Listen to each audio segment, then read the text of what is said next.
Tout au long de l'été, on se rafraîchit la mémoire en croisant les points de vue des invités de cette passionnante première année de Trench Tech. Aujourd'hui, on se balade en forêt en parlant d'intelligence artificielle et de robotique.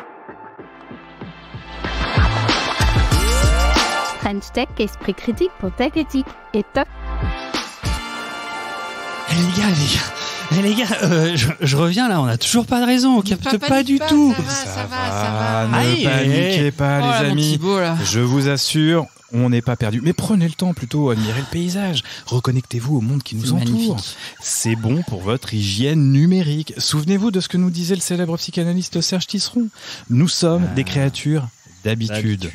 Ok, les big tech nous ont saturé de nouvelles habitudes, là on est d'accord, mais on reste capable de s'en créer d'autres, alors profitez-en. On a plutôt intérêt à nous entraîner, si vous voulez mon avis, parce qu'avec les IA et les robots qui arrivent sur le marché, Et il faut comprendre que l'être humain, c'est une créature d'habitude. C'est pour ça, on raisonne plus autour des outils numériques en termes d'addiction. L'international n'a jamais reconnu le mot. Mais en termes d'habitude comportementale, changer des habitudes, ça peut être très difficile. Et là, tu as complètement raison. Ça peut être très difficile. Mais nous avons les moyens. Alors que la drogue, c'est beaucoup plus compliqué. Il faut avoir recours à des drogues de substitution, un environnement médical, parfois une hospitalisation. Les habitudes comportementales, c'est compliqué. Mais on a chacun les moyens. Et je dirais que c'est vraiment l'idée de créer une hygiène numérique. Voilà, on parle beaucoup de droit à la déconnexion, mais je crois qu'il y a un devoir de déconnexion qu'on se doit à soi-même, pouvoir se ménager des temps libres pour rêvasser, pour regarder autour de soi, pour être disponible à soi-même, à ce qu'on ressent. L'usage permanent du smartphone a beaucoup éloigné les gens d'eux-mêmes. Quand on veut savoir le temps qu'il fait, plutôt que de lever la tête vers le ciel à travers la fenêtre, on regarde sur son smartphone. Non, c'est plus intéressant d'avoir un contact direct avec l'environnement, là où on est, plutôt que de regarder sur son smartphone la température et la météo. Ah là, c'est pas faux, ça. D'ailleurs, Mick, tu t'insultes toujours Alexa quand tu lui demandes la météo aussi. Non, alors toi, t'en rates pas une. Tout ça parce qu'une fois, dans un épisode, j'avais expliqué qu'effectivement, j'avais cette manie quand j'arrivais dans une maison qui était toute équipée, là, avec Alexa, c'est l'assistant vocal d'Amazon, de l'insulter. J'adore ça. C'est mon, écoute, c'est mon kiff. Bon, bref, figure-toi, cher ami, je me suis renseigné sur ça. Tu vois, sur ce syndrome là que tu m'as mis sur Alexa. Ce sont mes émotions qui s'expriment. C'est précisément ce que les fabricants visent avec ces agents conversationnels et autres robots sociaux. Ah, c'est pas faux. D'ailleurs, Laurence de Villers, tu la connais? Ah oui, bien sûr. Les gars, vous vous rappelez qu'on l'avait vu ensemble, hein? Elle est quand même chercheuse en IA et affective computing à Paris, la Sorbonne et au CNRS. Et elle nous a quand même précisé que les émotions, c'est bien elles qui sont la clé de notre raison. Alors, tu vois. En fait, il faut comprendre que pour être rationnel, l'être humain est émotionnel. Donc, les travaux de Antonio Damasio, qui est un neuroscientifique américain très connu sur ce sujet de l'affect, a montré que, effectivement, les émotions, l'interaction émotionnelle était nécessaire dans l'interaction sociale, toute interaction avec les humains dans la société. Du coup, si on crée des machines qui n'ont pas cette capacité, à la fois d'interpréter et de peut-être jouer les émotions, on aura une interaction très peu naturelle, avec une compréhension faible, en fait, de ce qui est en train de se passer.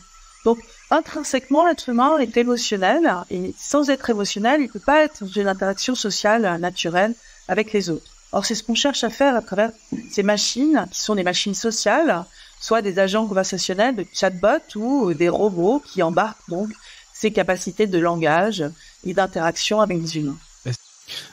Ouais, mais du coup, à qui profiteront ces affordances émotionnelles, comme les désigne Julien de Sanctis? Vous savez, ce jeune philosophe spécialiste de la robotique sociale qui nous disait... Toute la question des émotions qu'il suscite, toute la question des attachements qu'il suscite, ce qu'on pourrait appeler un peu les affordances émotionnelles des robots. Il ne faut pas oublier qu'au niveau de leur design, ils sont faits pour qu'on s'attache à eux.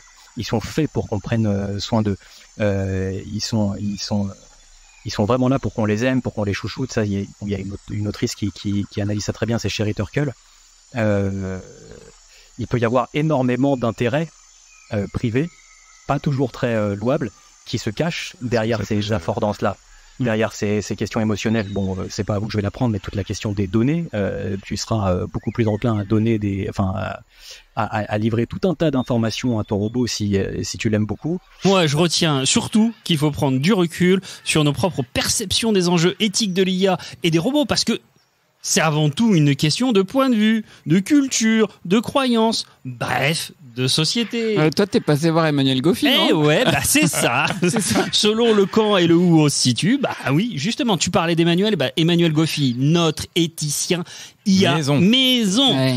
Oui, il nous donnait l'exemple du Japon dans l'une de ses chroniques. Ouais. Et on lui fait la bise. Si on prend dans l'ordre, la sagesse Shinto, c'est une approche animiste spécifiquement japonaise. Animiste, ça veut dire qu'elle tend à considérer que les êtres vivants, comme les objets, sont traversés par ce qu'on appelle improprement une âme. En fait, il s'agit d'une multitude d'esprits appelés kami, qui habitent êtres vivants et objets, et ce qui questionne d'ailleurs la différence que nous faisons en Occident entre être animé et objet inanimé. Pour les Japonais, les objets, ils ont une vie, et il arrive même qu'ils soient baptisés et bénéficient d'un rituel lorsque l'on s'en sépare. Ils sont respectés pour ce qu'ils sont, alors que chez nous, ils sont considérés comme un moyen, un simple outil, que l'on jette lorsqu'il est devenu inutile. En fait, le Japon entretient une relation aux objets en général et aux automates en particulier, qui est quasi unique dans le monde et directement liée à l'approche intégrative du shintoïsme. Les humains et les objets font partie d'un même univers, ils coexistent sans la hiérarchie à l'œuvre en Occident, on a déjà parlé, où l'humain est au sommet de la pyramide et contrôle son environnement pour le plier à ses besoins, dans une approche purement instrumentale aux objets. Pour ce qui concerne l'autre versant, la culture populaire, je pense que la meilleure illustration, c'est l'opposition entre Terminator et Astro Boy. La relation particulière entre l'humain et la technologie au Japon, elle est ancrée dans une approche de bienveillance réciproque. La technologie, elle n'est pas soumise à l'humain, elle l'accompagne et elle le complète. C'est ce qu'illustre Astro Boy, donc ce petit robot, personnage de manga apparu au début des années 50, qui vient au secours de l'humanité et qui s'inscrit également dans la culture kawaii, c'est-à-dire de ce qui est mignon. Astro Boy, c'est un gentil robot mignon, pendant que Terminator est, au moins initialement, tout sauf gentil, et à mon sens, en tout cas, pas particulièrement mignon. Une migale. Terminator, mais ce sujet récurrent, notre tendance occidentale à une vision dystopique du futur, mais là, c'est tout le temps. Mais là aussi, il faut se demander à qui ça profite finalement ça. Voire même si les faiseurs d'IA et de robots eux-mêmes ne nous cornerisent pas dans cette vision pour faire advenir la leur. Ça s'appelle la stratégie du choc. Vous vous souvenez peut-être, c'est Naomi Klein, la journaliste canadienne, qui en parle en référence aux techniques de lavage de cerveau de la CIA dans les années 50. Et ça nous a été rappelé par Gérald Olubowicz dans sa chronique « On refait la tech ». Et ça me fait encore pas mal gamberger. Eh bien, si on transpose cette grille de lecture au discours de l'IA des derniers mois, on retrouve les marqueurs qui caractérisent la stratégie du choc. Saturation de l'espace public, de déclarations alarmistes, voire effrayantes sur un futur dystopique envahi par l'intelligence artificielle où l'humain est remis en cause dans toutes ses composantes. Pression intense des acteurs économiques pour imposer leurs solutions et leur cadrage idéologique. Enfin, dénigrement des alternatives possibles, des critiques et des tentatives de régulation trop fortes en convoquant les imaginaires péjoratifs comme par exemple celle des Luddites ou des Amish. Conséquence, le débat change de registre et passe du rationnel à l'émotionnel. La perspective se décale vers le futur et fait oublier les effets problématiques des IA dans le présent. Exit donc les problématiques environnementales d'accès aux données, de violation de la propriété intellectuelle, de la précarisation du travail, du nudging, de la surveillance globale, de la désinformation, de la réduction de l'attention, des désordres cognitifs, en tout genre et j'en passe. Problème sur lequel il faudrait polariser notre attention selon ces technologues, c'est l'intelligence artificielle générale, la singularité, ce moment dans le temps, où Skynet Terminator prendra le contrôle du monde et anéantira l'humanité. Un discours bien pratique pour nous inviter à abandonner toute forme de vision politique au sujet de l'IA et à remettre les clés de la maison, celles de ce futur aux seules véritables personnes capables d'en comprendre les règles, à savoir Musk, Altman, Mostake, Peter Thiel et leurs camarades californiens. J'adore, non mais ça explique tout ce qu'il dit là, Gérald. Vous vous rendez compte ? L'histoire de faire une pause de 6 mois, l'histoire de attention, l'IA va tous nous tuer, c'est aussi important que de faire attention à l'arme nucléaire ou à une pandémie, etc., etc. Ouais, on agite les chiffons rouges et puis c'est eux les stars de tout ça. Non, mais ils débarquent, ils disent mais moi j'ai une vision qui est beaucoup plus soft que ça. C'est ça, mais il faut se méfier de ça. On a rencontré quelqu'un qui a gardé la tête bien froide par rapport à tout ça et qui en plus garde un amène des solutions, c'est Laurence de Villers. Parce que Laurence de Villers, elle nous amène un triptyque assez clair, assez convaincu sur le comment on peut finalement remettre de l'éthique dans toutes ces questions sociétales liées à l'IA. Moi, je me base sur un triptyque qui est l'éducation. Donc, il faut faire comprendre exactement qu'est-ce que sont ces objets et qu'est-ce qu'ils peuvent avoir comme conséquences négatives sur l'être humain, l'addiction, l'isolement, une discrimination, tout un tas de champs à expertiser sur le long terme.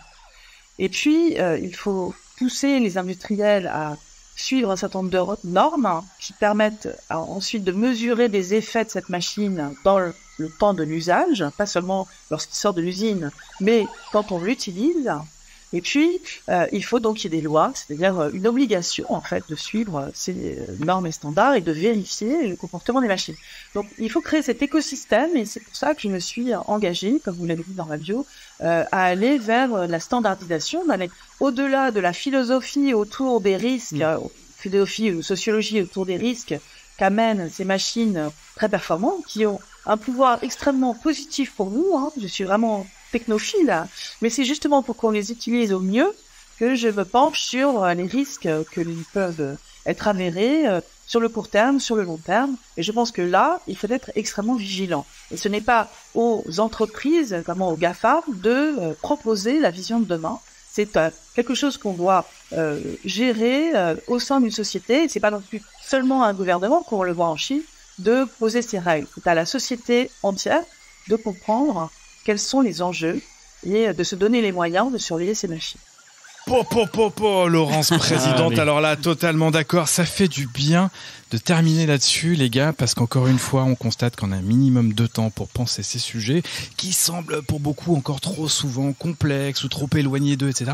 Eh ben, on comprend facilement les mécanismes à l'œuvre et les enjeux pour demain. Il faut prendre le temps d'écouter les épisodes détaillés qu'on vous donne, parce que c'est ça qui permet vraiment tout comprendre de façon extended. En plus, vous pourrez les écouter tranquille dans le canapé ou dans le métro, parce que là, dans la jungle, moi, je vous avoue quand même que l'humidité et la chaleur, ça commence à me taper sur le système. Ne laissons pas le champ libre à ceux qui veulent nous imposer leur vision du futur. C'est ça le message. Tiens, en parlant de champ libre, je crois que c'est par là qu'on doit prendre pour aller jusqu'à notre prochaine destination. Non, c'est de l'autre côté. Il faut prendre le chemin de gauche, là, je crois. Mec, on est bien là. On est perdu.